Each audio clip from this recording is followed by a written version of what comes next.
Saturday at 12 o'clock. I think it's an appropriate time. And after that, I would say America और Israel द्वारा ceasefire समझौते को तोड़ने और गाजा में दोबारा हमले की चेतावनी के बाद हमास के तेवर ठंडे पड़ गए हैं। अमेरिकी राष्ट्रपति डोनाल्ड ट्रंप की धमकी के बाद हमास ने बंधकों को लेकर अपनी धमकी को ठंडे बस्ते में डालने में ही भलाई समझी है। अब हमास इजराइल के बंधकों को रिहा करने के लिए तैयार हो गया है।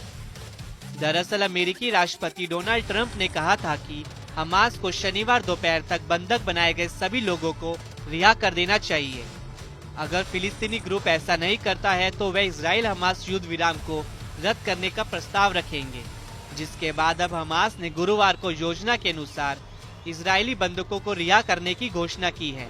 हालांकि इससे पहले सोमवार को हमास ने गाजा में राहत सामग्री नहीं पहुंचाने समेत कई अन्य आरोप लगाकर कहा था कि इजराइल समझौते का उल्लंघन कर रहा है और इस कारण वे शनिवार को होने वाली 3 और बंधकों की रिहाई टाल रहा है, जिसके बाद गाजा में सीजफायर खतरे में पड़ गया था। हमास की चालाकी से तमतमाए इजरायली पीएम नेतन्याहू ने बंधकों को रिहा न किए जाने की सूरत में गाजा में फिर से हमले शुरू करने की धमकी दी थी। नेतन्याहू ने देश की सेना को गाजा पट्टी और इसके आसपास के क्षेत्रों में सैनिकों की तैनाती बढ़ाने का आदेश दिया था।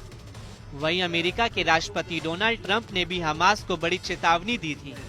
ट्रंप ने कहा था कि अगर शनिवार को 12 बजे तक सभी बंधकों को रिहा नहीं किया गया तो तबाही आएगी। लेकिन फिर गुरुवार के दिन हमास ने बंधकों की रिहाई से जुड़ा बयान जारी करते हुए कहा कि मिस्र और कतर के मध्यस्थों ने पुष्टि की है कि वे सभी बाधाओं को दूर करने के लिए काम करेंगे और संघर्ष विराम समझौता लागू होगा। अब हमास ने संकेत दिया है कि शनिवार को 3 और इजरायली बंधकों को रिहा किया जाएगा। हालांकि इसके बावजूद नेतन्याहू ने अपने अधिकारियों को हर स्थिति के लिए तैयार रहने को कहा था।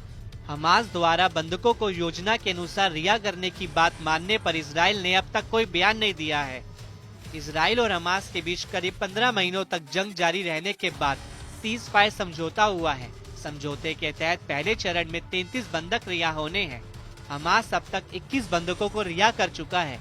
बदले में इजराइल भी सैकड़ों फिलिस्तीनी कैदियों को रिहा कर रहा है। फिलहाल दोनों देशों के बीच तनाव बरकरार है।